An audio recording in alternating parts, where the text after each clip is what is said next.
আসসালামু আলাইকুম। কি অবস্থা সবার? কেমন আছেন সবাই? তো আরেকটা ব্লগ ভিডিও নিয়ে চলে আসলাম। তো আজকে অনেক দিন পর কিন্তু বাহিরে বের হয়েছি। তো একটা ফার্নিচারের দোকানে আসলাম। এটা আমাদের বাসার কাছাকাছি ফার্নিচারের দোকানটা। তো অনেক দিন থেকে একটা খাট নিব ভাবছি, কিন্তু নেওয়া হচ্ছিল না। তো আমি আর আপনাদের ভাইয়া চলে আসলাম। এটা কিন্তু আমাদের বাসার কাছাকাছি এই ফার্নিচারের দোকানটা। তো আপনাদের ভাইয়া কিন্তু অনেক দিন থেকে খাট নিবে বলতেছে, আমার জন্যই নিতে পারে নাই। শুধু শুধু আমার কথা হয়েছে, খাট নেওয়ার কি দরকার, বিছানা আসলে নিচে করলেও সমস্যা নাই, ফ্লোরে বিছানা করলে ঘুমাতে আরও বেশি আরাম। তো এই যে আমার ছেলে কিন্তু অনেক কাজ করতেছে, ওরা কিন্তু অনেক খুশি। তো আমার আগে একটা খাট ছিল, সেটা একটু নষ্ট হয়ে গিয়েছে। তো বাসা চেঞ্জ করছি তখন আমি আর এই খাটটা আনি নাই। তো তার জন্যই আমি ভাবছি ফ্লোরে একটা বেড নিয়ে দিব, কিন্তু না, ও খাট নিবে। তো এই যে আমার ছেলে কাজ করতেছে, দেখতেই পাচ্ছেন। ও কিন্তু কাজের বেলায় ওস্তাদ। তো মানে লেখাপড়া ফাঁকিবাজি আর কি। মানে এখন পড়ার থেকে উঠে যখন শুনছে যে খাট আনবে, ও সব কিছু করতেছে একা একা। আর এমনি তো আমি কোনো কাজ করলে আমার ছেলে এসে আমাকে জিজ্ঞেস করবে, আম্মু আমার কোনো কাজ করা লাগবে কিনা। ও কাজ করলে কিন্তু অনেক খুশি। এই যে ঝাড়ুও দিচ্ছে, আমি বলছি না আমি দে, বল যে না আম্মু আমি তো ঝাড়ু দিতে পারি। তো আর এই যে আপনাদের ভাইয়া খাটটা নিয়ে আসতেছে, আর সাথে একজন লোক আসছে খাটটা ফিটিং করার জন্য। তো আমার ছেলে আবার বাইরে গিয়ে দেখতেছে।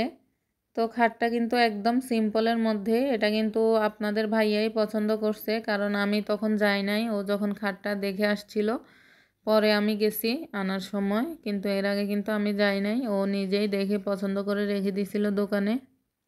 একটা জিনিস কি দেখলাম, যে ঈদ আসলে আমাদের ঘরের কোনো না কোনো জিনিস নষ্ট হয়ে যাবে। কখনো ফ্যান নষ্ট হয়ে যাবে, কখনো টিভি নষ্ট হয়ে যাবে, মানে কখনো কিছু না কিছু কিনতে হবে, কিছু না কিছু লাগবে। তো গত বছর টিভিটা নষ্ট হয়ে গেছে, আর আমি কিনতেও দেই নাই।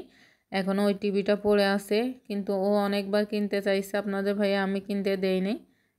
তো সবসময় এরকমই হয়, ঈদের মধ্যে এমনিতেই খরচ, তার উপর আবার এগুলা বাড়তি খরচ। তো আমি এজন্যই খরচ করতে দেই না, কিন্তু না, করতেই হবে। তো এই যে একটা আঙ্কেল আসছে, উনি কিন্তু খাটটা ফিটিং করে দিচ্ছে। আর আমার ছেলেকে দেখুন, মানে ও মন চাইছে যে ও ওনাদের সাথে কাজ করবে, যে কোনো কিছুতেই ও হেল্প করতে কিন্তু অনেক পছন্দ করে।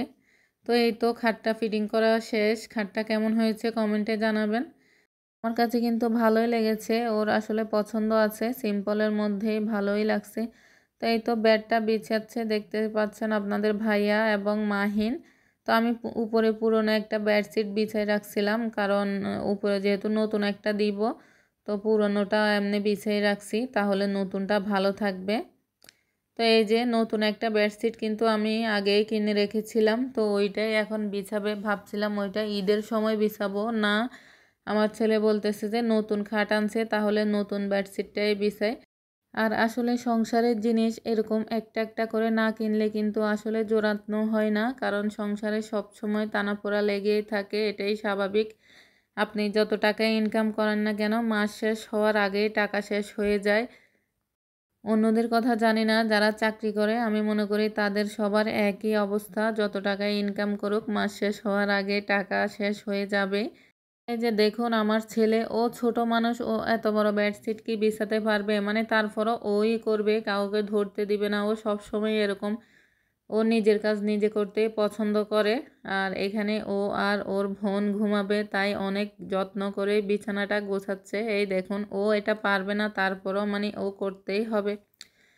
তো সবাই ভালো থাকবেন, সবাইকে ধন্যবাদ, আল্লাহ হাফেজ সবাইকে। আর আমার ভিডিও ভালো লাগলে পাশেই থাকবেন। নেক্সট টাইম আবারও দেখা হবে অন্য কোনো ভিডিওতে।